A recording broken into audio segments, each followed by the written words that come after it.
Today, enter the world of competition aerobatics with Mike Goulian.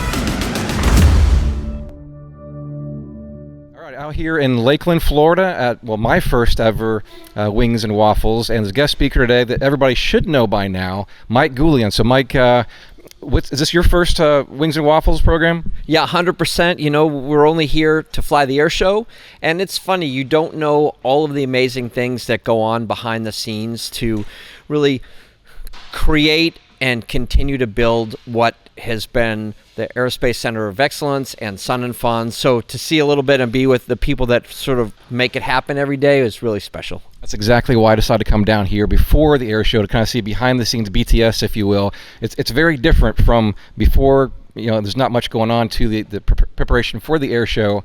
And then you yourself, where are you based, by the way? So I live in Boston and came down again just to speak to everybody today and then to be a part of this before it actually gets going. It's really fun. Okay, so we do follow you a little bit on social, and I saw not too long ago you have a new engine installed into your race/competition plane.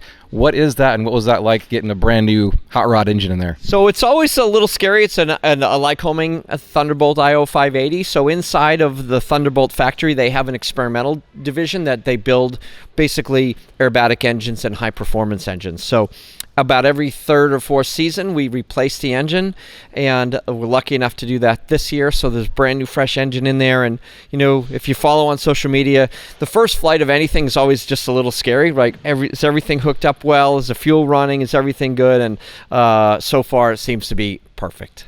Now, for anybody who's just kind of catching on to you or haven't seen before, what exactly are you flying? What type of aircraft are you using? So I fly an Extra 330 SC, which is a amazing single-seat airplane built in Germany, and it is sort of the standard in competition aerobatics today, and it's also a really, really great airshow plane. In comparison, how many other aircraft have you flown/competed with over the years, and where do you think is your favorite at the moment? You know, it's a great question. So in the aerobatic world, there's not really that many, right? So in biplanes, you have pit specials and variations of them, and then there are monoplanes, which today equals really sort of there's an MX, an Extra, there's a Game Bird, and the Edge 540 is still around, like Kirby Chambliss flies an Edge. So again, they're all similar but different, and I've just always been a fan of the Extra and have probably a couple of thousand hours flying in Extras. I've owned 3 of them along the way. Have you ever broken one? Yes, a lot. You know, it's really funny. You fly the airplanes really hard, so you find their weak spots, and then the manufacturer takes care of that. So like any airplane, they all have teething pains, and so I've broken my share of fuel tanks and a couple of longerons and a couple of things along the way. So from in the cockpit, obviously we're in a day and age of glass cockpits and so forth, all this technology, but in your situation, what do you need as like a bare minimum to fly competition in your panel? Dynon Avionics at Dynon.com, offering everything from state-of-the-art glass cockpit options to advanced control modules that power and control your entire aircraft. Gratia Aero Group at GratiaAero.com, proudly representing these best-in-class brands for experimental general aviation. Sherwings, BD Aviation, and MW Fly. KFA, Kitplanes for Africa, engineered for adventure and built for the bush is their motto, offering several STOL-kit aircraft options like the Expedition, Safari, Bush Baby, and Explorer. Find them online at kitplanesforafrica.co.za. Visit us online at experimentalaircraftchannel.com for all things DIY aviation. And consider supporting us on our Patreon page to help us bring you more original aviation content.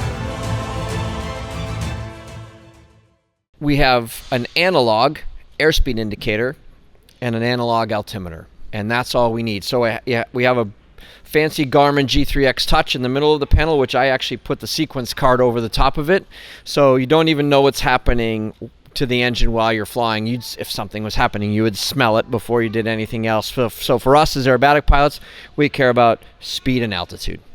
And you brought up in your discussion here this morning about kind of comparing this to like Formula One, Indy type of racing, and how would you've probably sat in a seat of one of those a few times. How would you compare the experience from that to this? So it's really foreign. You sit in a small open wheel car and you're like, man, I can't believe this thing does 200 miles an hour this far off the runway, off the racetrack. But same thing, I think, if you put a race car driver in an airplane and you started to roll them upside down, it's something they're not used to, right? So we're used to G-forces, both of us, but in different ways.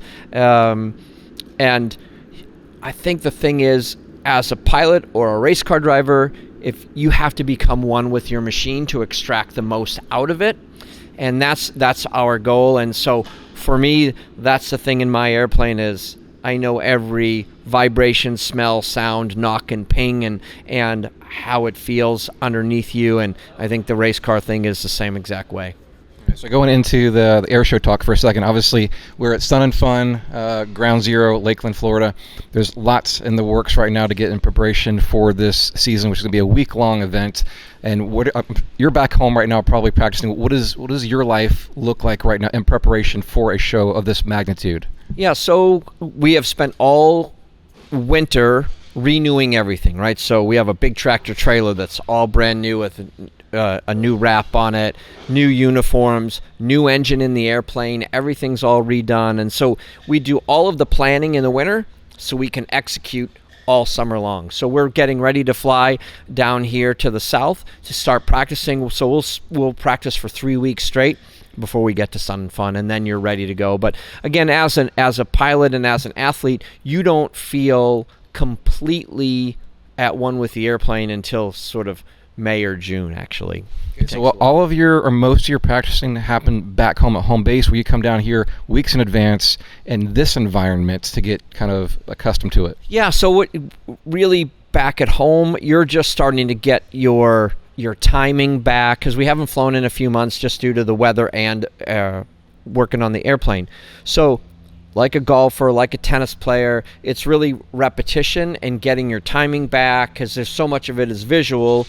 And then you arrive here in Florida and you start to train near the ground, right? So that's the biggest thing, is you get your timing done, and then you start to build your confidence and get lower and lower and lower until you get to an air show altitude, and then you're ready to go. And that's a progression every year has to happen. Okay, because you said it's a very visual thing for you. So in essence, when you come here, you kind of have to get acclimated to the environment, because it's a lot of like dead reckoning, if you will, as far as your markers of where you're making your maneuvers.